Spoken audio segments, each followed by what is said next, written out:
국토부는 빠른 재건축 진행을 위해 선도지구로 지정된 단지는 안전진단을 면제해주고 용적률도 상향해준다는 방침입니다. 건설공사비는 2조 3천억 원까지 늘어나 약 35% 넘게 급등했습니다. 안녕하세요. 부동산의 본질을 통계로 분석하는 데이터루트 AI입니다.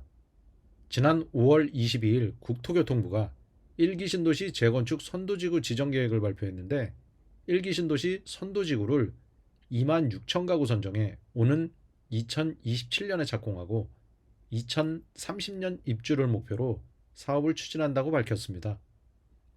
이번 시간에는 11월 선도지구 지정을 앞두고 재건축 아파트 사업의 관건이 되는 분양가에 대해 다뤄보고자 합니다. 특히 건설사가 어떻게 분양가를 폭등시키는지 그 비밀에 대해 알아보도록 하겠습니다.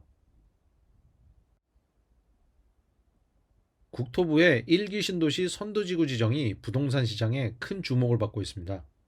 앞으로 3년 이내에 착공을 목표로 노후 아파트를 매년 일정 물량 배정해서 재건축하겠다는 계획입니다. 특히 분당은 2033년까지 총 8만 4천 가구를 정비할 계획입니다. 국토부는 빠른 재건축 진행을 위해 선도지구로 지정된 단지는 안전진단을 면제해주고 용적률도 상향해준다는 방침입니다. 용적률이 상향될 경우 사업성은 크게 올라갑니다. 사업성이란 재건축 사업 주체의 이윤을 말하는데 재건축 조합이 이윤을 극대화하기 위해선 분담금을 최대한 적게 내는 것이고 건설사가 이윤을 극대화하기 위해선 공사비를 최대한 높게 받아야 합니다. 아파트값의 본질은 용적률입니다.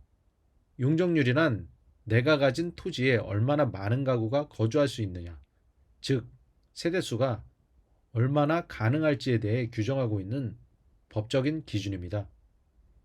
같은 면적의 토지라도 100세대가 거주할 수 있는지 1000세대가 거주할 수 있는지에 따라 땅값은 천차만별입니다. 아파트 재건축은 토지로 이득을 취하는 이윤추구 사업입니다. 실질적으로 재건축 사업의 목적은 조합원과 건설사의 이윤을 극대화하는 것입니다. 따라서 재건축 조합원은 조합원들이 부담해야 할 재건축 분담금을 줄이기 위해 일반 분양자의 분양가를 최대한 높이는 것에 혈안이 되어 있습니다. 더군다나 일반 분양 세대수를 늘리기 위해선 공공주택을 지자체에 제공하거나 공공시설을 설치해 국토계획법상 적용 가능한 최고 용적률을 확보해야 합니다. 가령 약 2조 원 정도 되는 아파트 단지의 재건축 공사의 조합원 자기분담금이 2억 원이고 일반 분양가를 약 10억 원에 책정한다고 가정할 경우 일반 분양가를 분양가 상한제 적용 상한선인 15억 원으로 재산정한다면 재건축 조합원 자기분담금은 1억 원으로 줄어들게 됩니다. 일반 분양가가 높거나 일반 분양 세대수가 많아지면 조합원이 부담할 자기분담금이 줄어들기 때문에 건축공사비를 일반 분양자에게 전가시키는 결과를 초래합니다. 부동산 시장이 침체해도 아파트 재건축 조합원과 건설사가 아파트 분양가를 최대한 높게 책정하는 이유가 자기 분담금을 줄이기 위한 것이며 1기 신도시 선도지구 또한 동일한 사업 구조를 갖고 있습니다. 1기 신도시 아파트 재건축 사업에서 가장 큰 수혜를 받는 곳은 어디일까요? 바로 건설회사입니다. 아파트 재건축 사업은 조합원이 건설사에 토지를 제공해 아파트를 신축하는 도시정비 사업으로 건설회사는 조합원이 내는 자기 분담금과 일반 수분양자에게서 받는 아파트 분양대금으로 공사비를 회수합니다. 국내 10대 건설회사의 주택사업 영업이익률 평균은 약 15% 정도로 추정되며 이를 바탕으로 순이익을 추산해보면 건설사가 1.7조 원짜리 아파트 공사를 수주한 경우 재건축 조합에게 사업비 지원 명목으로 500억 원가량 대여한 후 공사를 통해 남긴 순이익은 대여금의 5배인 약 2,550억 원이라 됩니다. 건설회사가 이윤을 극대화하기 위해선 공사비를 최대한 많이 받아야 합니다. 그렇다면 건설회사는 어떻게 공사비를 폭등시키는 것이 가능할까요? 2023년 말 준공한 강남구 한 아파트 건축 인허가 단계별 절차를 보면 조합원 자기분담금이 폭등하는 원인을 알 수 있습니다. 해당 아파트는 사업 시행 인가를 완료한 후 건설회사와 1조 7천억 원의 공사 도급 계약을 체결했습니다. 그렇지만 재건축조합은 공사비 세부 내역서를 검증하지 않고 본 공사 계약을 체결했고 공사비 증액에 대한 잠재적 위험을 떠안고 관리 처분 계획을 진행하는 큰 실책을 범합니다. 더군다나 관리 처분 계획이 완료된 후에도 재건축조합은 아파트 값을 높이기 위해 아파트 단지 고급화를 강행하며 설계 변경을 했고 이는 공사비 급등의 빌미가 됐습니다. 또한 철거 및 이주 절차가 진행되면서 건설 공사비는 2조 3천억 원까지 늘어나 약 35% 넘게 급등했습니다. 대부분의 재건축조합과 마찬가지로 재건축조합의 임원들은 재건축 전문성과 협상력이 매우 부족하기 때문에 공사비를 검증하지 못했고 착공일이 다가오자 사업 지연으로 인한 각종 비용 발생 우려로 울며 겨자 먹기로 불리한 공사 도급 계약을 다시 한번 체결하게 됩니다. 왜냐하면 착공 접수를 못하면 일반 분양 신청을 못해 그동안 건설회사에 빌린 사업자금 등을 상환해야 되기 때문입니다. 전국 대부분의 재건축 사업장은 이 같은 문제를 안고 있으며 조합원 및 일반 분양자는 최초 계약했던 공사비보다 훨씬 더 큰 돈을 지불할 수밖에 없는 일이 반복되고 있습니다. 공사비가 폭등한다는 것은 분양가가 폭등하는 것과 같습니다. 2006년부터 2023년까지 서울시 신축 아파트 분양가를 분석한 지표입니다. 2022년 서울 아파트 시장이 급격하게 위축되고 있음에도 불구하고 아파트 분양가는 3.3제곱미터당 2,965만 원에서 전년 대비 마이너스 1.6% 하락하는 데 그쳤는데 2023년엔 전년 대비 7.5%나 상승한 3,186만 원을 기록했습니다. 건설회사는 경제가 호황이든 불황이든 분양가를 계속해서 올립니다. 이 차트는 무역수지와 서울 아파트 매매가를 분석한 지표입니다.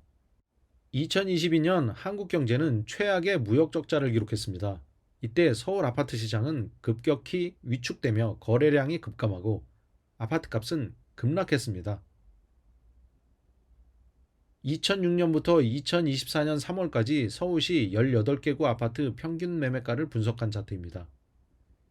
2022년 3월 월 평균 매매가는 13억 600만 원이었는데 2022년 8월 고점 대비 마이너스 33% 하락한 약 8억 7,600만 원에 매매 거래됐습니다. 2022년 한국 경제는 무역 적자가 심화되기 시작했고 한국은행은 한 해 동안 1%에서 3.25%까지 연속 8회 기준금리를 인상하며 자산시장에 큰 충격을 줬습니다. 그러나 심각한 경기 침체에도 불구하고 서울 아파트 분양가는 큰 폭으로 상승했습니다. 서울 아파트 평균 매매가와 분양가를 비교해보면 건설회사와 재건축조합이 경제 호황기나 불황기와 무관하게 고분양가를 고수하는 걸 알 수 있습니다. 서울 아파트 평균 매매가는 2021년 11억 3,500만 원에서 2023년 11억 4,200만 원으로 0.6% 상승했습니다. 그러나 서울 아파트 분양가는 평당 3,012만 원에서 3,186만 원으로 5.8% 상승해 변동폭을 기준으로 10배나 폭등했습니다. 아파트 재건축 공사 도급 계약서를 작성하기 전엔 갑은 조합이 되고 을은 건설회사가 되지만 공사 도급 계약서를 작성하고 나면 관계가 역전되어 갑은 건설회사가 되고 을은 재건축 조합이 됩니다. 재건축 사업은 추진 일정상 수많은 위험 요소들이 존재합니다. 용역회사 선정 과정에서 불법적인 금전 거래가 이루어져 사업 추진위와 비상대책위 간의 법적 분쟁이 발생하거나 재건축 추진에 동의하는 주민과 비동의 주민 간의 갈등, 그리고 일부 주민들의 아파트 고급화 요구로 인한 건축 설계 기간 연장, 경기 악화 및 사업 지연에 따른 원자재값 인상으로 인해 발생하는 건설사와 공사비 인상 등 갈등 요소 등입니다. 이 같은 위험 요소를 사전에 알 수 없기 때문에 전문성이 턱없이 부족한 재건축 조합이 공사 계약하기 전엔 갑의 지위를 누릴 수 있었지만 공사 계약 이후엔 건설사와의 불리한 공사 계약으로 인해 건설회사가 실질적인 갑의 지위를 누리게 됩니다. 따라서 대부분의 재건축 사업은 최초 계약 시보다 최대 40% 가까이 인상된 공사비를 부담할 수밖에 없습니다. 건설회사가 재건축 조합과의 공사비 분쟁에서 항상 이기는 이유는 뭘까요? 건설회사는 재건축 조합과 공사도급 계약서를 작성할 때 구체적인 내역을 제공하지 않습니다. 원가 공개 의무가 없기 때문입니다. 또한 설계 변경이 발생할 경우 공사비 증액 세부 내역 또한 공개하지 않고 각종 인허가 절차를 진행합니다. 앞선 설명처럼 각 절차상의 위험 요소들로 인해 발생하는 수많은 설계 변경 사항들이 결정되지 않았기 때문입니다. 그런 이유로 건설회사는 공사비 인상 내역에 대해 극히 일부만 재건축 조합 측에 제공하면서 공사비를 검증할 수 없게 만들고 착공이 시작됨과 동시에 공사비 인상 협상을 진행합니다. 공사비 협의가 안 될 경우 공사를 일시적으로 중지시켜 조합 측에 빌려주던 사업 추진비를 지급하지 않으면서 원금 상환 압박을 시도합니다. 왜냐하면 사업 추진비 대여 중지 항목이 공사 도급 계약서상에 명기되어 있는 조항이기 때문입니다. 따라서 건설회사의 벼랑 끝 전술로 인해 재건축 조합원은 공사비 인상에 동의할 수밖에 없습니다.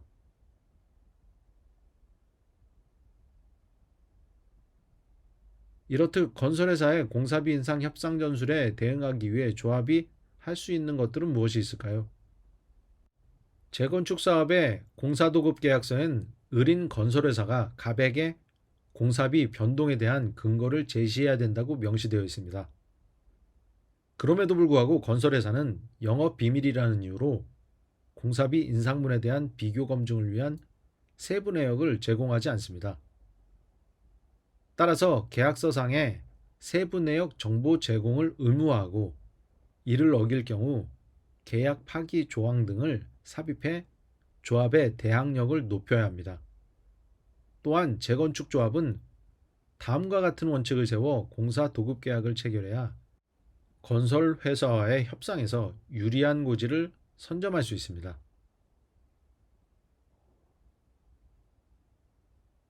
첫째, 건설회사와 무관한 독립적인 건설공정관리회사를 선정해야 합니다. 사업 초기 단계에서 PM사를 선정해야 조합 측에 이익이 되는 의사결정을 할 수 있기 때문입니다. 둘째, 건설공사 도급계약 시 대법원 판례에 따라 물가연동제 배제 특약을 삽입해 재건축 사업 진행 시 원자재값 이외에 과도한 공사비 인상을 못하도록 방지해야 합니다. 셋째, 공사비 인상분을 철저히 검증할 수 있도록 설계 변경 시 세부 내역서를 반드시 제공하도록 해야 합니다. 올해 11월 1기 신도시 선도지구가 지정되면 다시 한번 재건축 광풍이 몰아칠 수 있습니다. 1기 신도시에 관심 있는 아파트 실수요자들께서는 설명드린 사항들을 유념해서 내 집 마련의 기회로 활용하시기 바랍니다. 이 영상이 도움이 되셨다면 구독과 좋아요, 알림 설정 부탁드립니다. 감사합니다.